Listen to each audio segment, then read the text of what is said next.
Now on UpNorthLive News at 6. What gives the legislative bodies the excuse to not do their job right now? The state budget is 21 days late, forcing school leaders to set their district budgets without knowing the final numbers. A Traverse City church community helping with the unhoused, asking for help themselves from city leaders tonight. Plus, a Roscommon County restaurant damaged after a vehicle crashes through the building. Hear from staff who had to run to safety. And it's a sailing race more than a century old from Chicago to Mackinac Island. See the team celebrate at the finish line. This is Up North Live News at 6 on 7 and 4.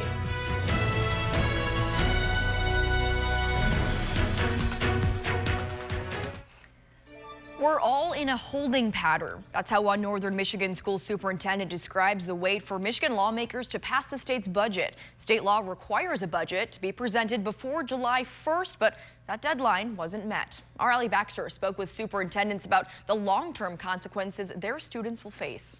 I'm confused as to why we're in this spot, because this isn't a secret. Our legislators know this. They know what the consequences are. They know that there's an impact that's going to be uniquely felt on kids, but somehow we're not doing anything. The tables are bare and the hallways are empty. For now. Kind of the trajectory we're on right now, I don't expect to see a budget before the school year begins. For many Northern Michigan school districts like Suttons Bay, students are back in September, but the state budget that could impact their school experience could not be passed until October. Yeah, 1/9 of the school year will be gone. Cautious and conservative. That's how superintendents describe the budgets they submitted for this school year. Budgets that are required by state law to be done before July 1st. That's state law, and there are consequences that are attached to it if a school board does not do that on time. Oddly enough, the state lawmakers have the same deadline. It's June 30 to pass the school aid budget. The difference is they don't have consequences. Michigan lawmakers blew past that deadline earlier this month to pass a state budget, which is what school districts say they rely on to figure out what programs and positions they'll have money for. How do you operate in that, right? It's like paying your mortgage and not knowing if you have money in your checking account for the draw on the first. Like, it's coming out. School's gonna start. I mean, there's no urgency. They're continuing to take for granted that schools will just always make it work. And we do, and we will, because we do what's best for kids. But they certainly are not. Multiple proposals have been presented by the different legislative bodies. I feel like we're in limbo with the three proposals of these. It doesn't have a clear path to getting across the finish line from our perspective, and that is very unusual. Which superintendents say leaves them, their staff, and students in a state of unpredictability. Who's not doing their job is the question, right? And if the students are doing their job, the families are doing their job, the principals, administration, and teachers are doing their job, what gives the legislative bodies the excuse to not do their job right now? In Northern Michigan, Allie Baxter, Up North Live News. And both superintendents we spoke to today say a budget hasn't been this delayed since before 2010. We already know the future of technology includes artificial intelligence, but AI is also making its way into the classroom. Tonight, school administrators are setting up guidelines for AI as the new school year will begin very soon. Colin Roos tells us what we need to know. According to experts, the 2025-26 school year will be a technological turning point. Researchers and trainers say AI still has some hurdles to be widely adopted in Michigan schools, but its benefits are here to stay. Defining artificial intelligence as machines learning from experience, they say it has a wide variety of uses, cutting down on repetitive tasks to create a better school life balance. Our students were already using AI.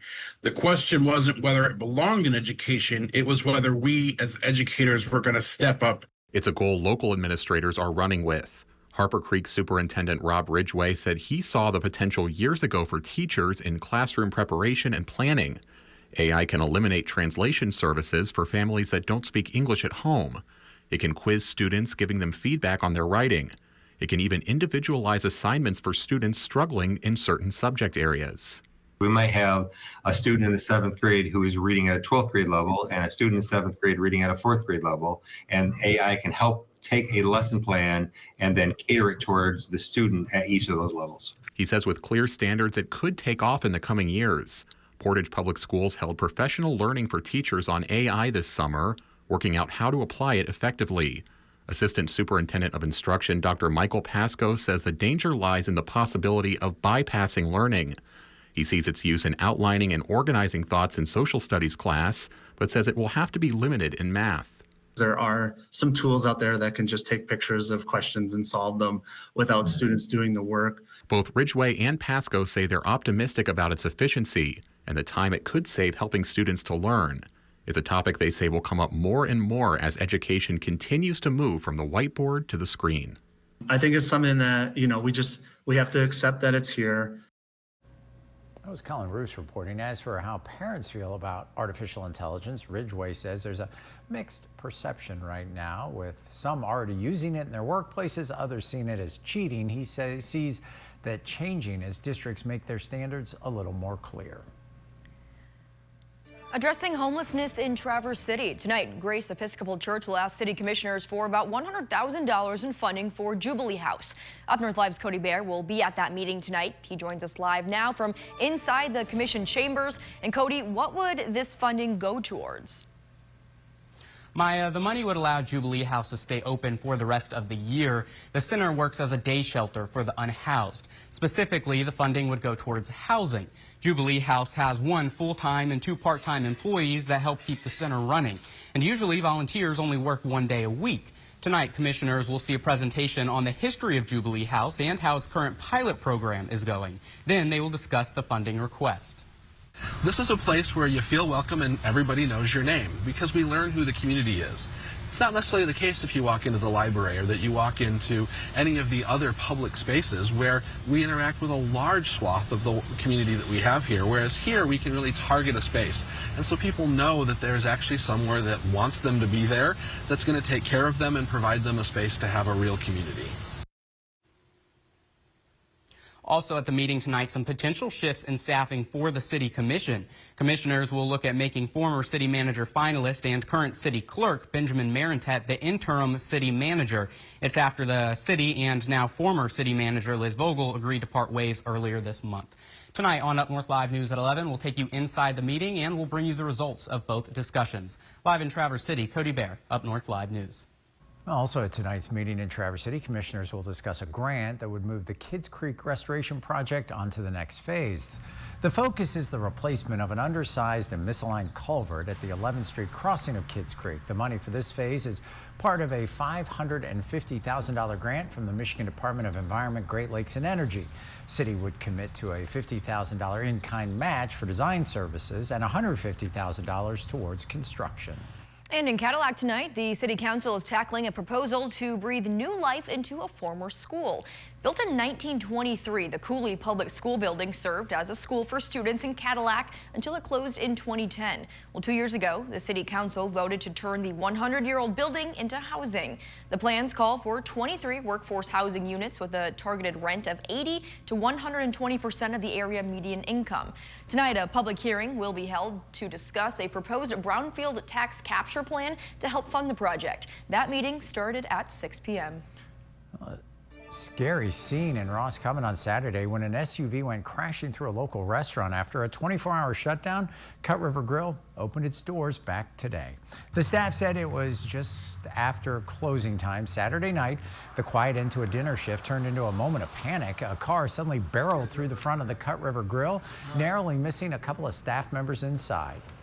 We got to the doorway, and that's when we heard an explosion of glass.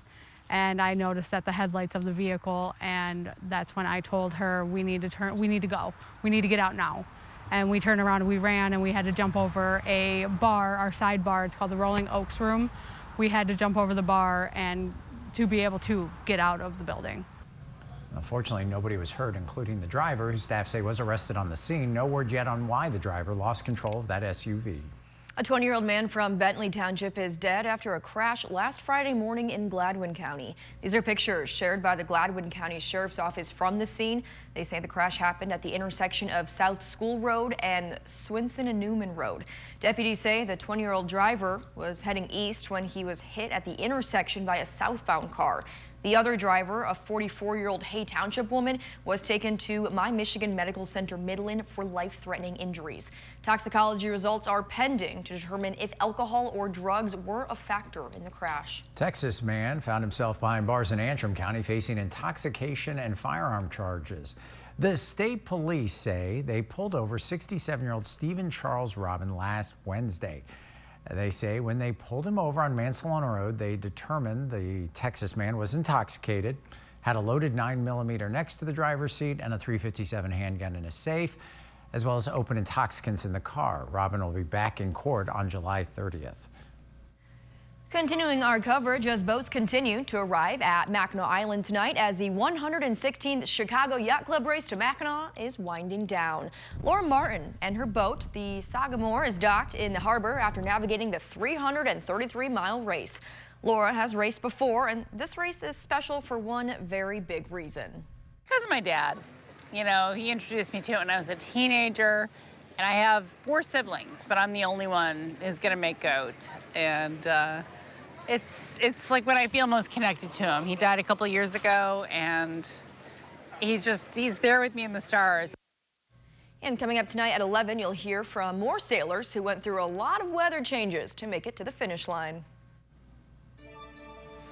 Well, an oversized load will be making its way across the Upper Peninsula tonight. Here's what drivers in that area need to know. A large dump truck component will be moved from Escanaba all the way to Cedarville. The journey will start around midnight tonight, and it should arrive in Cedarville around 7 a.m. The load will travel along US 2, M117, M28, and M129. Traffic delays will occur as the haul rig blocks lanes, traveling at low speeds. Michigan State Police will be escorting the oversized load and assisting with traffic control during the operation.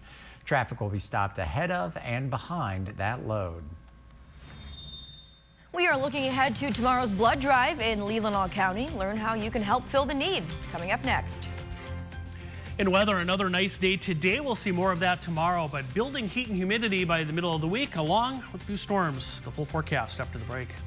I'm Jada Johnson from Big Boys TV, and the Fish and Game Report is sponsored by Johnson's Propane.